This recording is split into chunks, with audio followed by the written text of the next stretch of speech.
Êxodo capítulo 28. Nós vamos fazer o seguinte. Como é difícil a gente ler esse texto e imaginar do que se trata. Na verdade, esse texto fala sobre as vestes sacerdotais e às vezes a gente se perde um pouco na leitura. Eu vou fazer a leitura e a gente vai colocar um vídeo. Esse vídeo é um vídeo que foi feito em espanhol, que trata do Êxodo 28. Só que em espanhol a gente não entende. Então a gente vai fazer a leitura, eu vou tentar acompanhar mais ou menos esse vídeo, e os irmãos vão prestar atenção. Eu acho melhor os irmãos prestarem atenção no vídeo, e eu vou fazendo a leitura. Né? Vou ficar aqui meio de lado, assim que a Sara conseguir colocar, a gente inicia. Faze também vir para junto de ti, Arão, teu irmão e seus filhos, com ele dentre os filhos de Israel, para me oficiarem como sacerdotes, a saber, Arão e seus filhos Nadab, Abiú, Eleazar e Itamar. E fará vestes sagradas para Arão, teu irmão, para a glória e ornamento. Falarás também a todos os homens hábeis, a quem enchi do espírito de sabedoria, que façam vestes para Arão, para consagrá-lo, para que ministre o ofício sacerdotal. As vestes, pois, que farão são essas: um peitoral, uma estola sacerdotal, uma sobrepeliz, uma túnica bordada, mitra e cinto. E farão vestes sagradas para Arão, teu irmão, e para seus filhos, para me oficiarem como sacerdotes.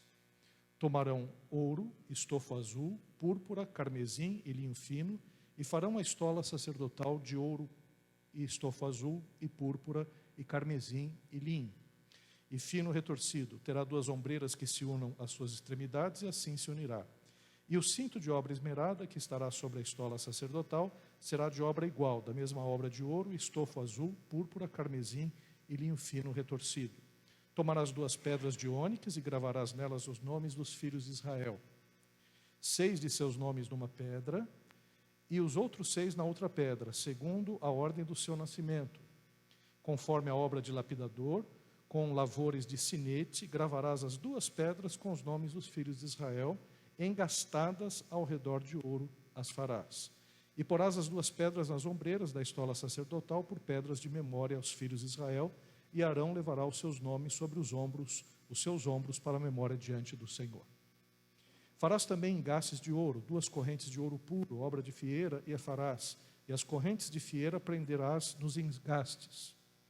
Farás também o peitoral do juízo, de obra esmerada, conforme a obra de estola sacerdotal, e farás de ouro, estofo azul, púrpura, carmesim e linho fino retorcido o farás.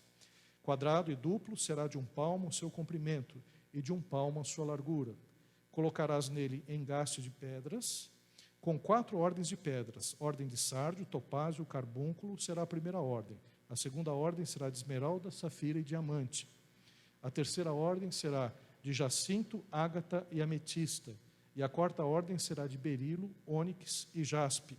E elas serão guarnecidas de ouro nos seus engastes. As pedras serão conforme os nomes dos filhos de Israel.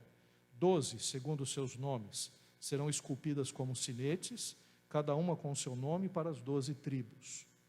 Para o peitoral fará correntes como cordas, de obras, trançada de ouro puro. E também farás para o peitoral 2 argolas de ouro, e porás as 2 argolas nas extremidades do peitoral. Então, meterás as 2 correntes de ouro nas 2 argolas e nas extremidades do peitoral.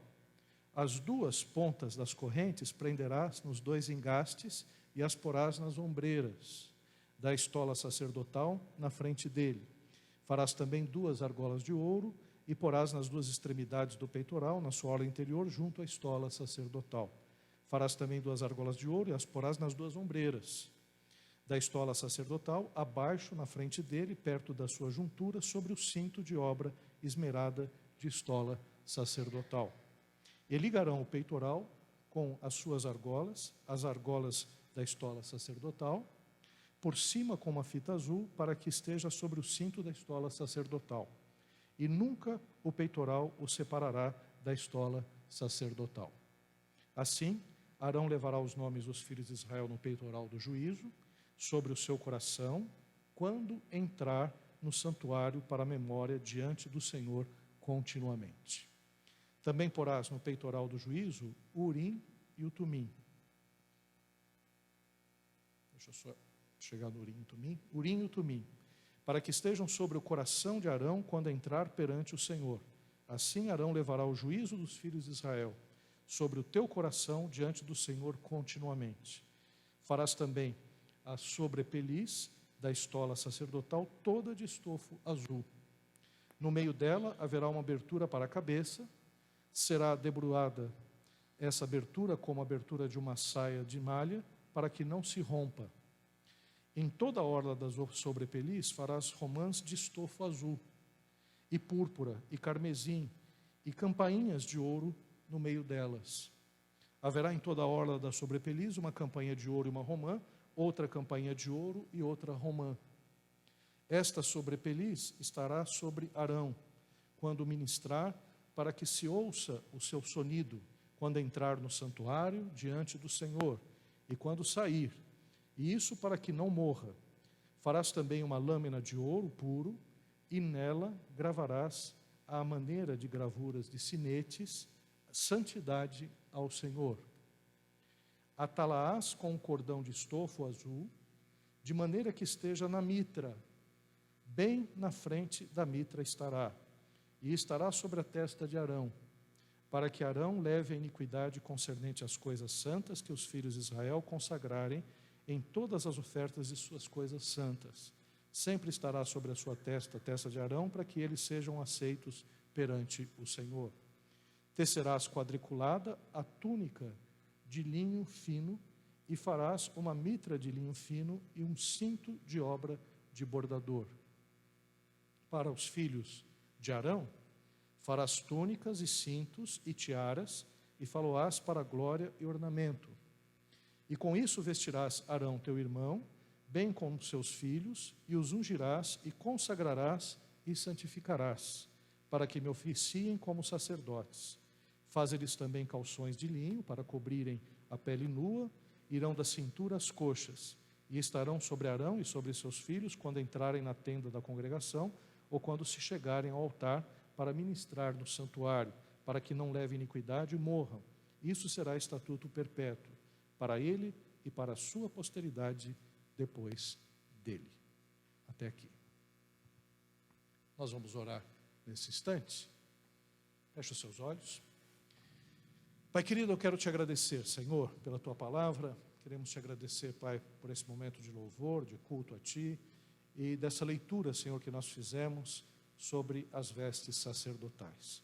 Que teu Espírito Santo agora nos oriente, para que possamos aplicar, Pai, tudo aquilo que nós vimos, ouvimos e lemos, a vida espiritual, para que o teu nome seja glorificado, para que a tua palavra seja encarnada na nossa vida e para que haja testemunho na nossa vida. É em nome de Jesus que nós oramos. Amém. Queridos irmãos e irmãs, eu resolvi pegar esse vídeo, porque quando a gente lê o texto, a gente às vezes se perde, porque tem algumas palavras que a gente não conhece, né? Quando fala sobrepeliz, às vezes peitoral a gente até imagina, mas estola sacerdotal, tudo isso a gente acaba se perdendo na leitura e a gente não imagina o que é. Esse vídeo mostra claramente como se vestia o sumo sacerdote no templo do tabernáculo e também os outros sacerdotes que se vestiam de branco. Antes, propriamente, de entrar nessa descrição das vestes e também dos seus significados, eu acho importante dizer o seguinte: a Bíblia é cristocêntrica. Toda a Bíblia aponta para Jesus. Se você não tiver como eixo central Jesus, a Bíblia não tem sentido. A Bíblia vai ser uma coleção de histórias, de reis, de guerras, vai ser uma coleção de livros de salmos e de cânticos, vai ser uma coleção de crônicas, e também de profecias desconexas, porque se você tira Jesus Cristo do foco da Bíblia, você não consegue entender o que a Bíblia está dizendo.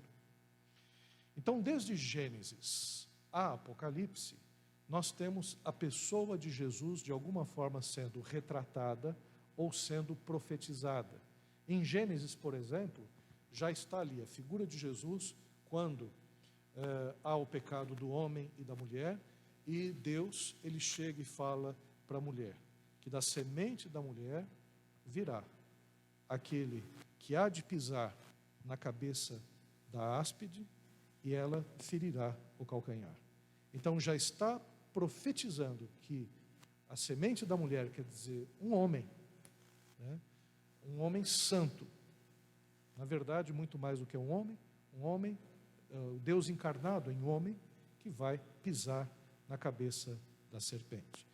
E em Moisés, por exemplo, Jesus aparece em vários exemplos. Jesus está naquela serpente do deserto que é levantada de bronze, onde as pessoas são curadas. Até Jesus Cristo utiliza esse exemplo para depois, em João capítulo 3, falar: eu sou o caminho, a verdade, porque Deus amou o mundo de tal maneira que enviou o seu Filho unigênito. Também em Êxodo, a gente percebe a presença de Jesus, tanto na figura do tabernáculo, em vários aspectos, principalmente na figura do sumo sacerdote. Então, Jesus está de Gênesis a Apocalipse. A gente poderia falar em todos os livros, a gente tem um aspecto acerca de Jesus. E é interessante um aspecto que a gente tem acerca da pessoa de Jesus. Jesus é apresentado em 3 ofícios. Ele é apresentado como rei, ele que é o leão da tribo de Judá, ele que é o filho de Davi. Vamos entender todos esses nomes, né? Judá é um dos filhos de Jacó. Existe uma profecia em relação a Judá, de que o rei de Jerusalém, de Judá, do povo de Judá, sairia da tribo de Judá. E na tribo de Judá, nós vemos essa profecia sendo cumprida a partir de Davi. E tem uma profecia falando a Davi que o reino de Davi jamais ficaria vago. Eternamente haveria um sucessor no reino de Davi. E esse sucessor eterno é Jesus Cristo, que é interessante. Todos os reis de Judá, teve um tempo com Zedequias que parou a descendência de Davi. Mas no Novo Testamento, nós temos o nascimento de Jesus, que é da tribo de Judá, que é o filho de Davi, que assume, né, a sua posição como rei. Na verdade, ele vai reinar só depois, na segunda vinda, mas ele já é reconhecido como Messias, o enviado, o Cristo, aquele que é o filho de Davi. Então Jesus tem uma atribuição de rei. Mas não somente de rei. Jesus também é chamado de profeta. Até mesmo Moisés disse que depois dele haveria um profeta semelhante a ele, que guiaria o seu povo. Jesus também é chamado de profeta em vários momentos, e ele mesmo profetiza acerca do final dos tempos, ele mesmo profetiza acerca da sua morte, ele profetiza acerca da sua ressurreição. Então Jesus tem o ofício também de profeta, mas não somente isso. Em Hebreus nós vemos que Jesus Cristo tem o ofício de sumo sacerdote. E é interessante, porque é importante a gente dizer isso. O escritor de Hebreus, ele está pensando em Êxodo. E ele está pregando para os judeus dizendo: olha, o que estava escrito em Êxodo, no tabernáculo e também depois no templo de Salomão, já no período dos reis, se refere à igreja, e o sumo sacerdote se refere a Cristo Jesus. Mas os judeus chegam e dizem: mas como? Se Jesus Cristo não é da tribo de Judá. Jesus Cristo não é da tribo de Levi, que é a tribo sacerdotal. Jesus Cristo é da tribo de Judá. E é interessante que o autor de Hebreus, ele, claro, deve ter pensado, realmente Jesus Cristo, como é que ele pode ser sumo sacerdote se ele não é da tribo de Levi? E aí, na própria palavra de Deus, o escritor de Hebreus lembrou-se que houve um sacerdote que abençoou Abraão antes mesmo de haver a tribo de Judá, antes mesmo de haver a tribo de Levi, que foi Melquisedeque. O salmista também fala que tu és senhor da ordem de Melquisedeque. E aí Hebreus ele resgata esse texto e diz que Jesus Cristo, ele não é um sumo sacerdote de uma linhagem humana como a de Levi, mas de uma linhagem espiritual, porque ele é sumo sacerdote para sempre, segundo a ordem de Melquisedeque. Então nós temos os 3 ofícios de Jesus. Jesus é rei da tribo de Judá. Jesus é sacerdote segundo a ordem de Melquisedeque. E Jesus Cristo é profeta. Um detalhe: ninguém poderia acumular esses cargos, essas funções. Tanto é que quando Deus estabeleceu os reis, Ele também estabeleceu os sacerdotes, para cuidar dos reis, para não deixar os reis se desviarem. Ele ungia os reis, mas também ungia os sacerdotes. E quando o rei e os sacerdotes também se corrompiam, Deus levantava os profetas, para advertir os sacerdotes e para advertir também os reis. Então na história de Israel, ninguém podia acumular essas 3 funções. Uzias, por exemplo, ele entrou no templo do Senhor, quis fazer as vezes de sacerdote, ele saiu leproso.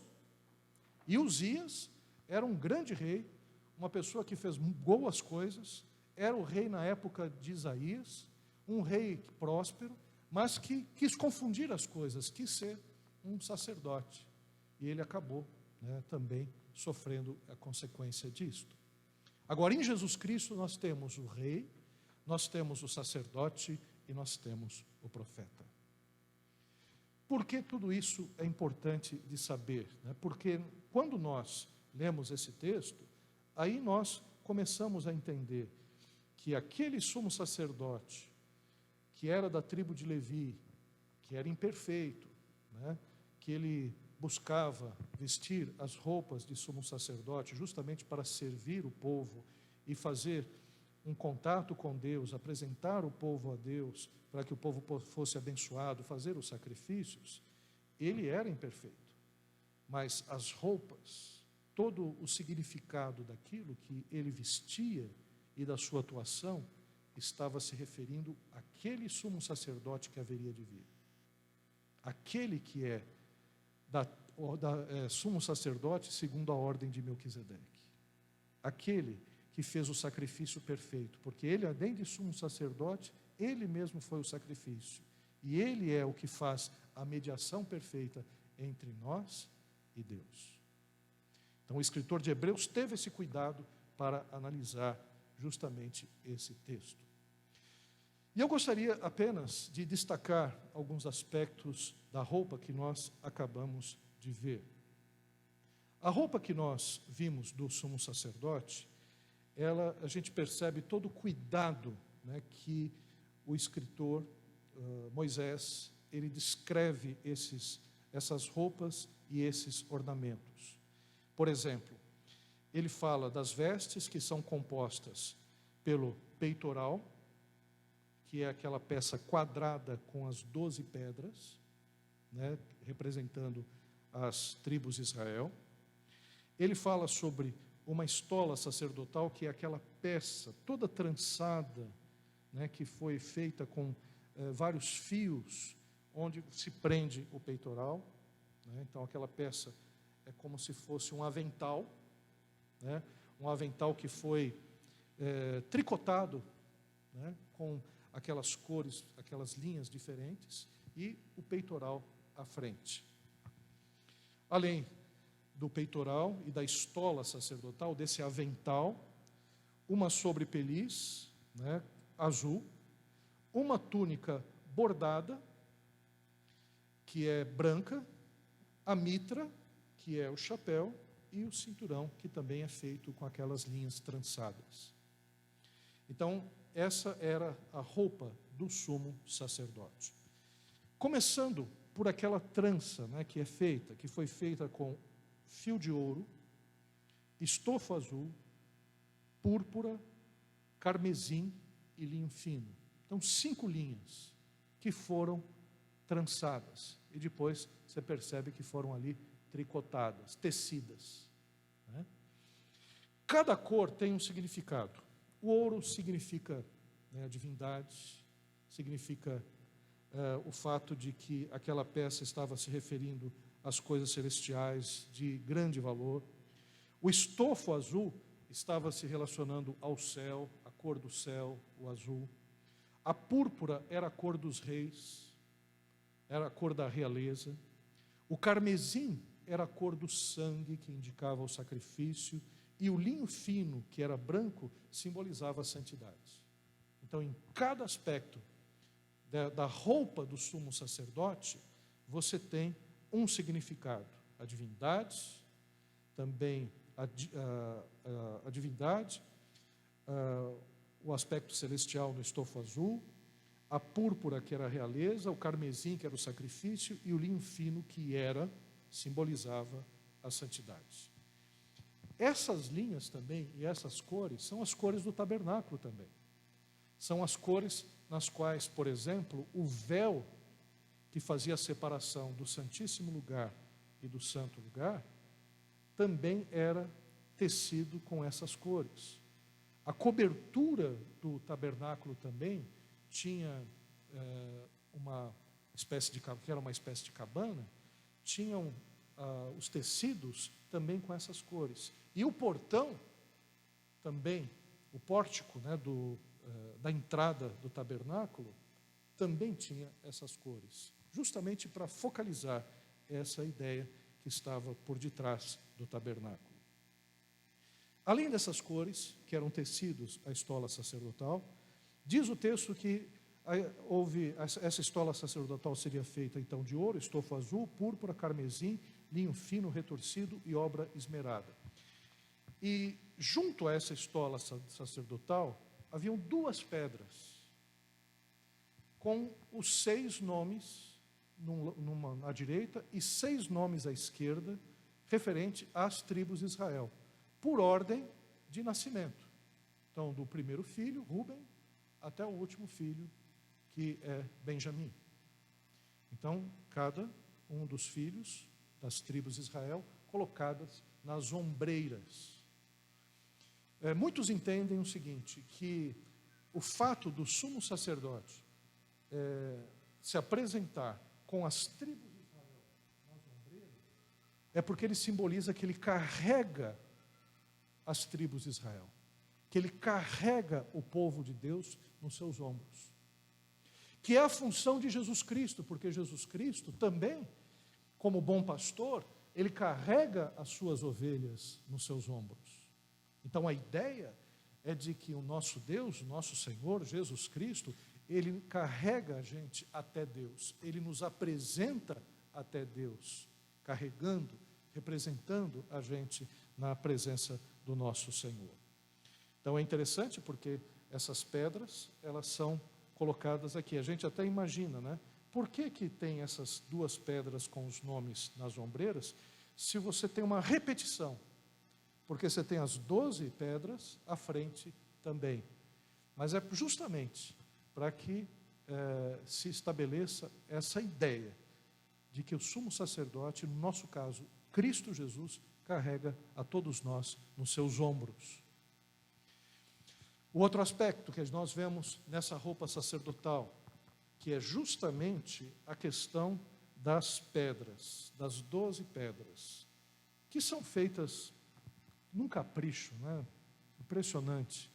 Cada pedra preciosa ou semi-preciosa, né? Cada uma representando uma tribo, que são colocadas num peitoral com engastes de ouro, né? Para cada um estar bem amarrado juntamente a esse peitoral.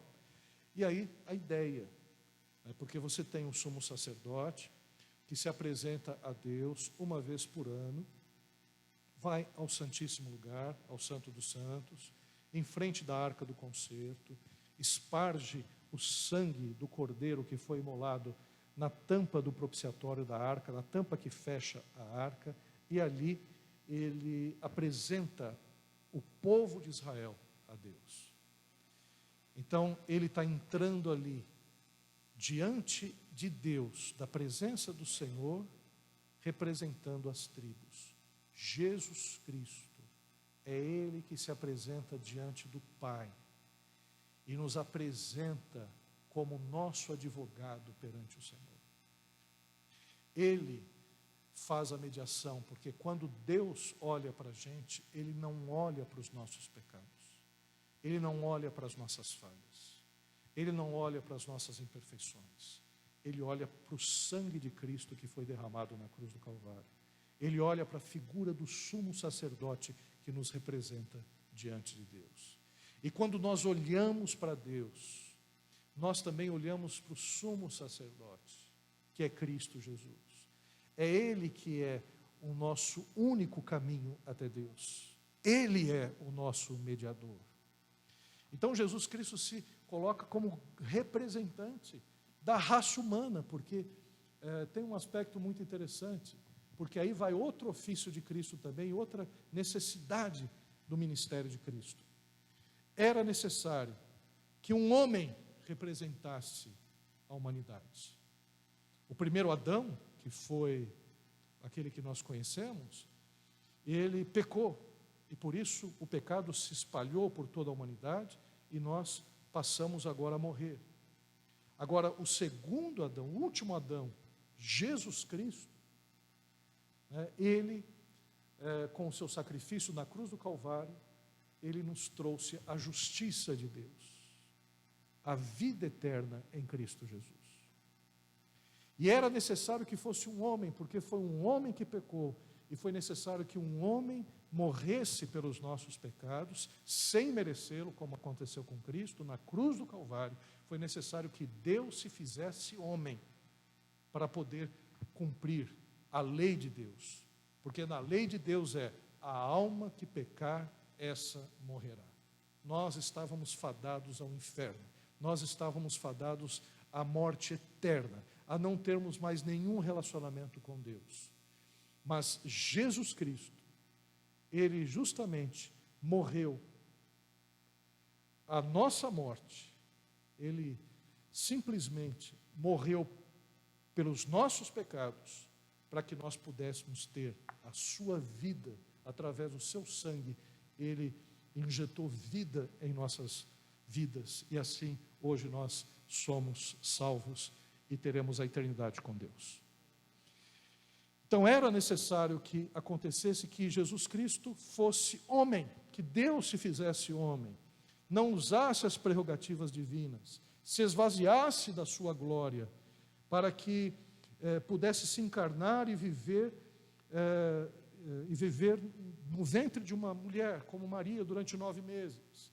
Depois, ter todo aquele processo do nascimento, do parto, ter todo o processo de educação, de ensino, e crescendo juntamente com a sua família, com a sua mãe, com José, que era o seu pai terrestre adotivo, com os seus irmãos, Tiago, Judas, Simeão e as suas irmãs, como diz o texto. Quer dizer, Jesus viveu a vida de uma família pobre numa cidade pobre que era Nazaré, na região da Galiléia, afastado do centro comercial que era Jerusalém, do centro religioso, das principais cidades.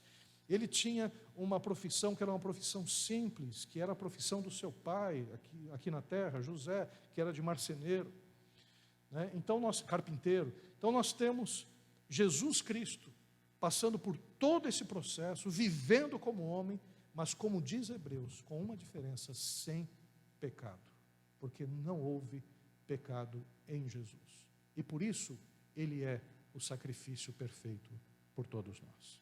Amém, irmãos? Então Jesus Cristo, Ele se apresenta diante do Pai, porque olha, o tabernáculo nada mais é do que uma espécie de representação do céu. A arca do concerto, que tem a lei de Deus, a palavra de Deus, representa Deus, né? O véu representa a barreira que existe entre nós e Deus. E o sumo sacerdote é aquele que pode entrar diante da presença de Deus para nos representar. Então foi isso que Jesus Cristo fez nos céus. Quando Jesus Cristo morreu aqui nesta terra e se apresentou nos céus, diante do Pai Celestial, né, ali já havia na cruz do Calvário sido consumada a obra de salvação. E Jesus pôde se apresentar ao Pai Celestial como nosso representante da terra. Quer dizer, nós nos céus, nós temos um representante e ele é Jesus. E esse sacrifício foi aceito, tanto é que o Espírito Santo veio no dia de Pentecostes, como uma espécie até de avalizador do sacrifício que foi aceito na Páscoa por Cristo Jesus, né? Mas além disso, nas roupas, nós temos alguns aspectos ainda importantes para dizer. Então nós vemos aqui que nas bordas da roupa existia, na sobrepeliz azul, existia romãs, que eram também feitas de uma forma muito bonita, né, com aqueles fios trançados também, né, que eram colocados simbolizando romãs.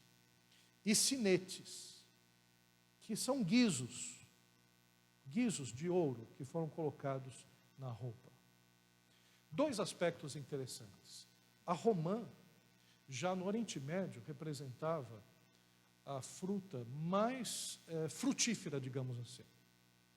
A fruta que tinha o maior número de sementes. Até hoje, né, aqui, a gente tem romã aqui também. Não é um fruto que a gente costuma comer muito, né, mas pelo excesso de sementes mesmo.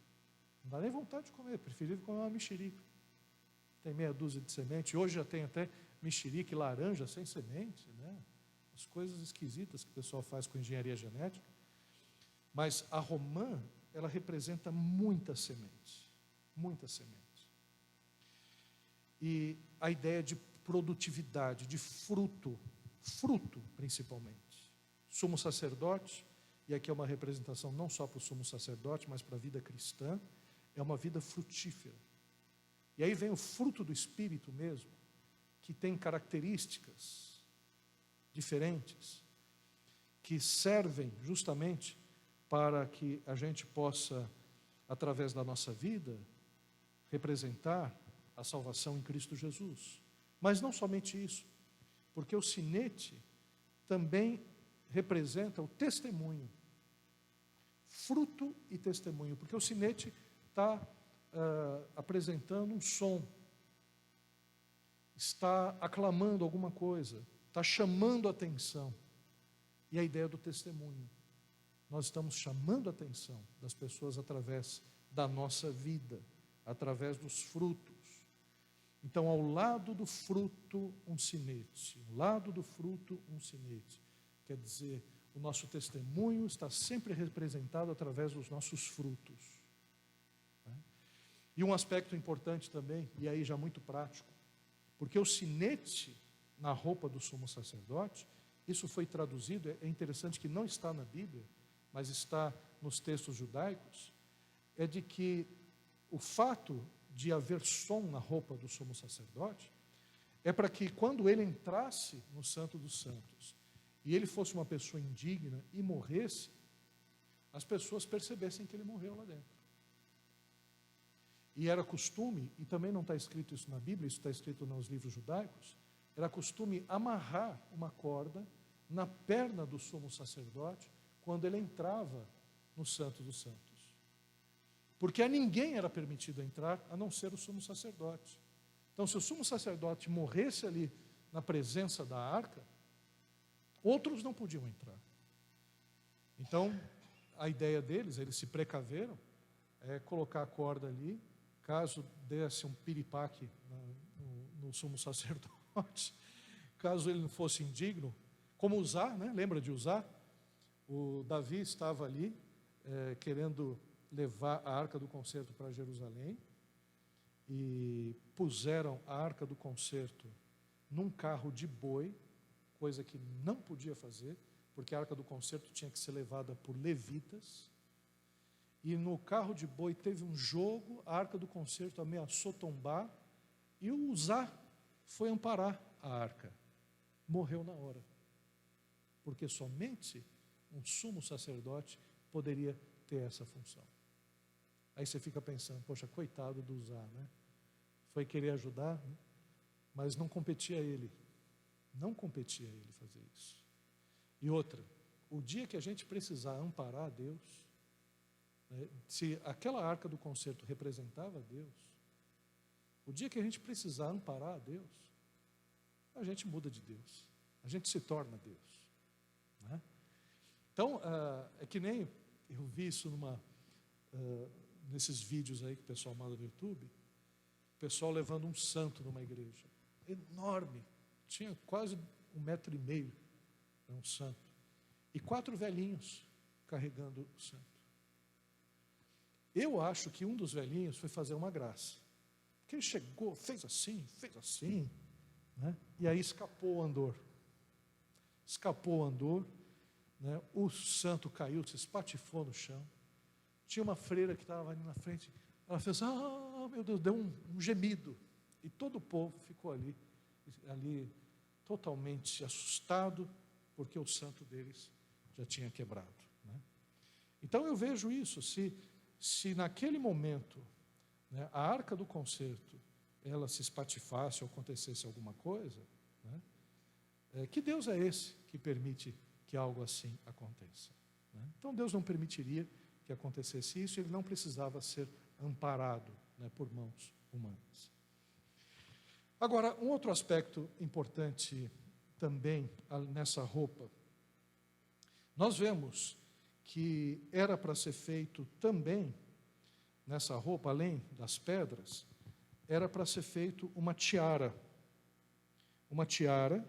que simbolizava, né, algumas palavras relacionadas à santidade. Todo o tabernáculo, e depois a gente vai entrar no livro de Levítico, a palavra santo vai se repetir muitas vezes. Nós servimos a um Deus que é santo. O culto deve ser um culto santo a Deus. A nossa vida tem que ser uma vida em santidade. E tudo isso era impossível a todos nós. Aquilo que se exigia, né, no Código Levítico, dos sacrifícios, da vida em santidade, isso para nós só trazia mais jugo, porque afinal de contas nós não conseguíamos cumprir a lei.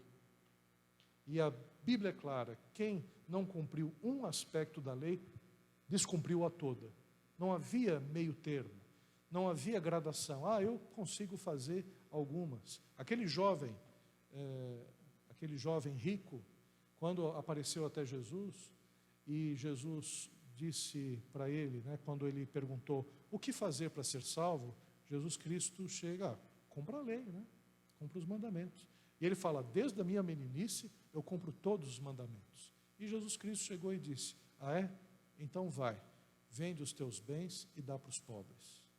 E o jovem ficou infeliz, foi embora muito triste, porque na verdade ele não cumpria nem os primeiros mandamentos, né, que era justamente, amarás o Senhor teu Deus e não terás outros deuses sobre mim. Ele tinha um Deus, o Deus dele era o dinheiro. Então a verdade é que todo esse sistema mostrava que nós estamos lidando com Deus santo. E essa santidade só pode ser alcançada quando Jesus Cristo nos torna santos, através do novo nascimento, quando o Espírito Santo passa a habitar no nosso coração. Aí nós somos chamados santos, separados por Deus.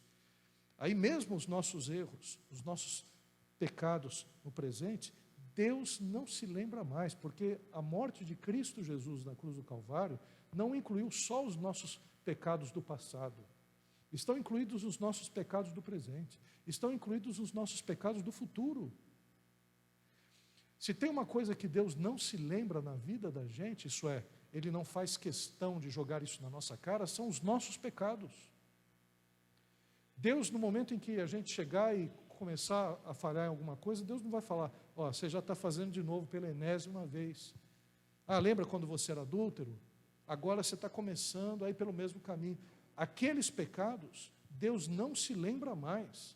Deus não joga na nossa cara as nossas culpas. Por quê? Porque na cruz do Calvário, Jesus Cristo morreu por todas elas. E foi consumado. Foi cancelada toda a dívida que nós tínhamos com Deus. Deus nos tornou santos. Então, santidade ao Senhor. Nós temos essa santidade a partir do sumo sacerdote. Esse sumo sacerdote é Cristo Jesus. E agora, a figura que nós temos aqui, e eu quero encerrar com essa figura, é justamente a figura dos outros sacerdotes. Os outros sacerdotes, eles vestem roupas brancas. Os outros sacerdotes não têm a mesma característica do sumo sacerdote, porque aí está representando também a igreja, porque o sumo sacerdote é Jesus Cristo, e nós somos sacerdotes com Ele, mas nós não somos o sumo sacerdote. À semelhança do sacerdote do passado, nós temos roupas brancas, né? Quer dizer, o sangue de Jesus Cristo nos lavou de todo o pecado. As nossas roupas foram alvejadas pelo sangue de Jesus Cristo. Então nós temos vestes brancas. Ao se apresentar diante do Senhor, lá no Apocalipse, os mártires, eles se apresentavam com roupas brancas. Aqueles que tinham morrido durante a história e depois se apresentaram lá diante do Senhor, que eram de toda língua, de toda raça, de toda nação, eles também tiveram suas roupas branquejadas no sangue do Cordeiro, e é o que acontece com a nossa vida. Então nós somos sacerdotes agora. Nós temos a Jesus Cristo como o nosso mediador, e nós apresentamos a Jesus Cristo como o nosso mediador. À semelhança dos sacerdotes do passado, os sacerdotes ensinavam, os sacerdotes faziam sacrifícios, os sacerdotes limpavam o local do sangue do sacrifício. Os sacerdotes estavam espalhados, os levitas estavam espalhados em várias cidades, para levar o povo a cultuar a Deus, para relembrar o povo sempre acerca da salvação do nosso Deus. Então nós fazemos esse trabalho agora. Somos nós, povo de Deus. E aqui não é só o pastor. Eu não sou o sumo sacerdote, o sumo sacerdote é Cristo. Eu sou um sacerdote, como o irmão é, a irmã é, todos nós somos. E todos nós, como sacerdotes, levitas, nós temos funções na casa do Senhor, funções que devem ser realizadas segundo as nossas atribuições, segundo os nossos dons, segundo os nossos talentos, e tudo isso é entregue a Deus, é oferecido ao Senhor. Então nós somos esses sacerdotes, nós somos uma nação sacerdotal, é o que diz Pedro. Pedro diz que nós somos reino e sacerdócio. E é interessante, porque em Cristo Jesus, Ele é o nosso rei, então nós somos os seus súditos, nós fazemos parte do reino de Cristo Jesus, e Ele é o sacerdote, então nós também somos agora sacerdotes também. Então nós precisamos assumir essas funções, entender que nós estamos junto ao nosso sumo sacerdote para fazermos a sua vontade. E eu quero encerrar dizendo o seguinte, que ao final, no versículo 43, dizia o seguinte, tem aqueles calções, eu acho interessante a gente entender isso, porque os calções eram justamente para que não houvesse nenhum tipo, né, de expressão, ou até mesmo de ação dos sacerdotes, que poderia dar algum tipo de visão imoral, jocosa, né, ou despertar algum tipo de sensualidade ou aspecto sexual. Porque aquele calção era colocado embaixo da túnica. Então, para que as pessoas que vissem quando o sumo sacerdote ou os sacerdotes estivessem em um local mais elevado, para que ninguém chegasse e, por descuido, né, permitisse que se olhasse além do que devia, né, no seu próprio corpo. Então a ideia de santidade estava relacionada à questão da pureza sexual também. A ideia de que nós precisamos nos guardar, que precisamos ter cuidado com a nossa vida sexual, com a nossa vida moral. Eu, na escola bíblica dominical, estava dizendo o seguinte: nós temos as tentações que são as tentações malignas. Satanás nos tenta a todo instante, nos desestimula, nos busca, de alguma forma, atingir-nos. E a Bíblia diz para que a gente resista ao diabo e ele fugirá de vós. Mas quando se trata a questão da questão sexual, o próprio apóstolo Paulo diz, ele diz, fugir da impureza. Em se tratando dos aspectos sexuais, não é para você tentar ver o quanto você é forte para resistir a isso. É para fugir. É para fugir. Se de repente você está se envolvendo em algum tipo de imoralidade, é para você parar e fugir. Porque isso tem um poder de atração muito grande na nossa vida. E Deus sabe, né, o quanto nós somos suscetíveis aos pecados sexuais. Então esse cuidado foi um cuidado que estava ali presente dentro do tabernáculo, também dentro do templo, justamente para que essa visão de santidade ela ser mantida, ser preservada dentro do culto. E eu gostaria de terminar dizendo o seguinte, versículo 43, e estarão sobre Arão e sobre seus filhos, quando entrarem na tenda da congregação ou quando se chegarem ao altar, para ministrar no santuário, para que não levem iniquidade e morram, e isso será estatuto perpétuo para ele e para a sua posteridade depois dele. Então essas vestes do tabernáculo, que foram estabelecidos por Deus, era para que a gente pudesse entender que isso é um estatuto perpétuo. Interessante a Bíblia dizer isso, como estatuto perpétuo para homens falhos. Mas e olha que interessante. Nós não temos o culto do Antigo Testamento continuado na Terra Santa. Quando houve a destruição do templo de Jerusalém, parou o culto, parou o ministério sacerdotal, parou o sumo sacerdote. Agora não são mais os levitas não têm mais essa característica. E por quê? Porque Jesus Cristo, ele disse, estava consumado. Aquele templo já não existe e não tem mais sentido. Jesus Cristo é o sumo sacerdote perpétuo. E a igreja também é sacerdotal perpetuamente. Então nós estaremos eternamente com Cristo Jesus. Então isso foi estabelecido lá atrás e se cumpre hoje nas nossas vidas. Vamos louvar ao Senhor.